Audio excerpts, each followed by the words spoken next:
So I'd like to start with a game. I'm going to say some words and I want you to think about your gut reaction to them and the things that they make you feel. Education, business, entrepreneur, feminism, and pole dancer. Did I get you on the last one there? And what about me? Do you think I look like the image you had in your mind when you thought about a pole dancer? How about now? So, I expect you're wondering how these are all linked to. Well, today I'd like to break down your preconceptions around all of those words, to tell you about my less than conventional route to running a successful feminist business, and how I think the system can better support creative and feminist entrepreneurship. By 19, I'd worked several jobs. I'd been a flower picker, a waitress, a Bollywood dancer, a podium dancer, and then a stripper. I was working my way through education at the same time, and I was doing well, but truth be told, I really didn't know who or what I wanted to be. At 20, in my muggle job, a teacher I was working with told me that I was getting old and that I really needed to decide what I wanted to do at university before it was too late. I took it really hard at the time, but when I look back now, I really think that it's symptomatic of the rush to get kids through what I consider to be an ultimately flawed education system that leaves little room for creative or less mainstream entrepreneurship. I was recruited to work in the strip club by a doorman from my podium job. And initially, I was quite reluctant because I too had been taught by society that good girls don't use their body or their sexuality as a commodity to profit from. Luckily for the me of today, I'd also been taught that you should try something before you judge it. And just like that, I was plunged into a world of powerful women and the alternative education that I never realized I needed. And you're probably wondering where feminism comes into stripping. Well, everybody's experience of it is different. But for me, it's a world where powerful women aren't bossy, but rather they're the go-getters, the top earners, where women show each other the ropes and often work together to help improve their income. Where women monetize and own their sexuality and the healing power of emotional labor that society expects us to give for free. I don't want to sugarcoat it either, because it's not perfect, with the way that clubs monopolize power and charge dancers just to be there, whether they provide customers or not. But it's not the hellhole of impropriety that everybody expects it to be. The club is filled with such a variety of people.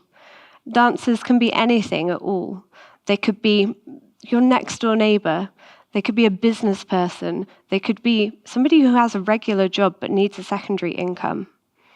And there are also people who make lifelong careers out of it and really sound financial investments. Now, like any job, there are people who love it, people who tolerate it, and people who are only there for the money. And I think a lot of people misunderstand what dancing is. People think that it's selling yourself. And like any good salesperson, it's selling an experience, a persona.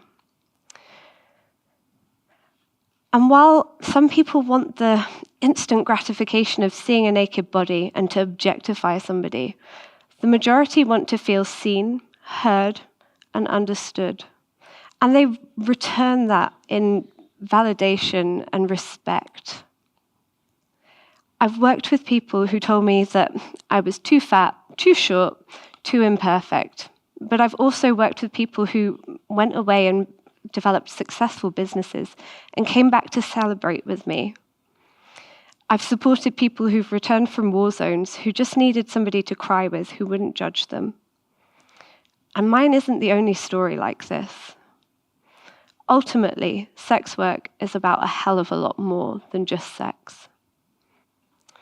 Pole dancing itself has developed over the last century from hoochie-coochie dancers who travelled with the circus and sometimes danced around the circus tent pole. In the 60s, it moved into the strip club, where glamazons graced the stage, and they paved the way for the art that we have today. Sex work itself is an ancient art, and throughout history, women have supported powerful men, offering them comfort and advice. And up until more recently, courtesans had been revered themselves, and they wielded power and influence in society. Now, in a society where the average gender pay gap this year is 11.9%, as reported by the Financial Times, it's no surprise that a job that empowers women both personally and financially would come under heavy criticism from men and women alike. The patriarchy likes to keep women where they can be controlled. Last year, less than 1% of all venture capital in the UK was given to female-led businesses.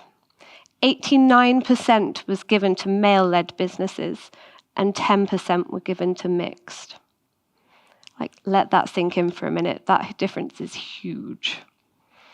Now, stripping gave me financial freedom, not only in terms of time to decide what I really wanted to do with my life, but also that when I went to university, I had the financial security to only need to work in the holidays, taking a muggle job.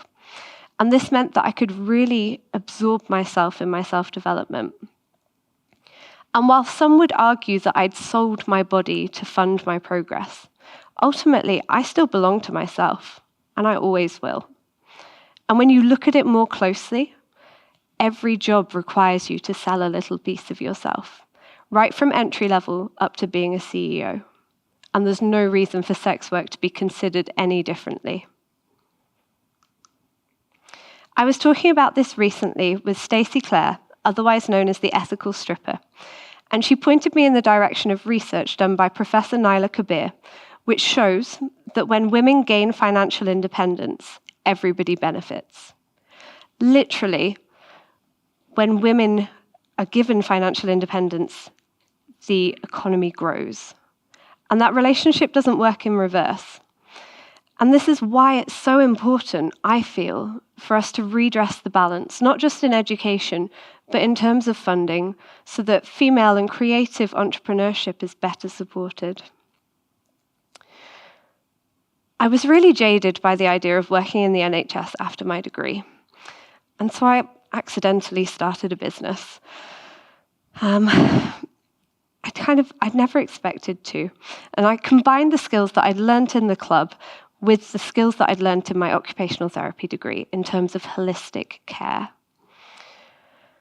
And it was accidental because I'd been told that I'd never succeed by a man, unsurprisingly, and that I should give up the idea of living full-time in my passion.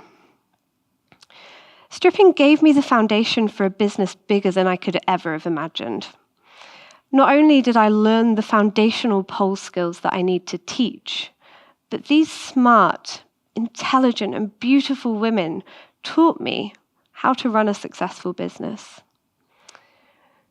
With a smart and attractive offering, firm boundaries, and an underlying aspect of social care. My business is founded on the principle of women helping predominantly other women to embrace their awesomeness.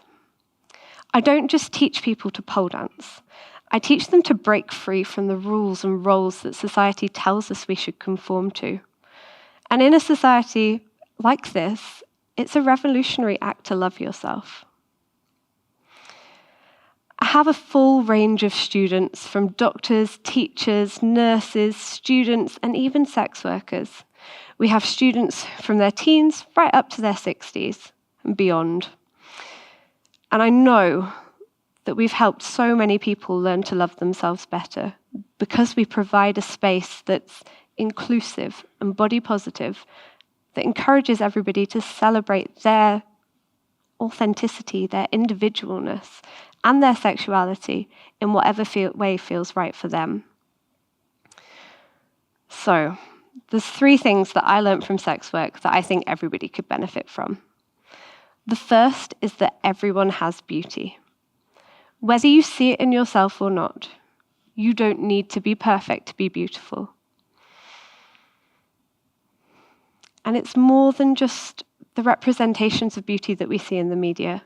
There's so much more depth to beauty than anybody gives it credit for. The second is that on the road to success, you'll hear no more times than you hear yes. But the people who are successful continue to pick themselves up, dust themselves off, learn from the no's, and refine their craft. The third is possibly my favorite, and I think the most important. When you stand in your authenticity, regardless of what anyone else thinks of you, that's the key to true power. So, how can we make the world a better place for sex workers today? What I'd really love to come out of this talk today is for you to go home and think about what your feelings are around sex workers and where those opinions come from. Because when we remove judgment and taboo, we can better support sex workers. We can put in place legislation that protects them from exploitation. But in order to do this, we have to listen to today's sex workers to see what they need to thrive, rather than just assuming on their behalf. And how can we make the world a better place in terms of education? I'm really passionate about the need for education on entrepreneurialism. From an earlier age, I didn't receive any until I got to university, and it was only one module at that.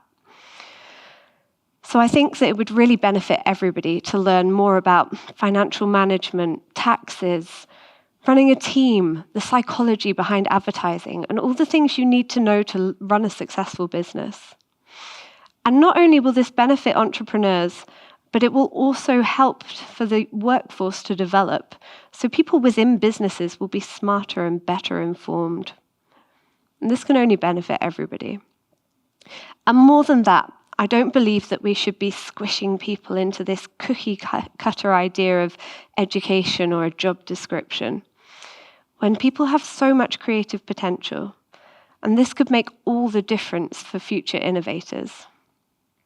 While the morality of pole dance is often widely debated still, and it's depicted in a million less than accurate ways in the press, I truly believe that it's about embracing your authenticity and empowering other people to do the same without judgment. And personally, I can't think of a more feminist act than that. Thank you.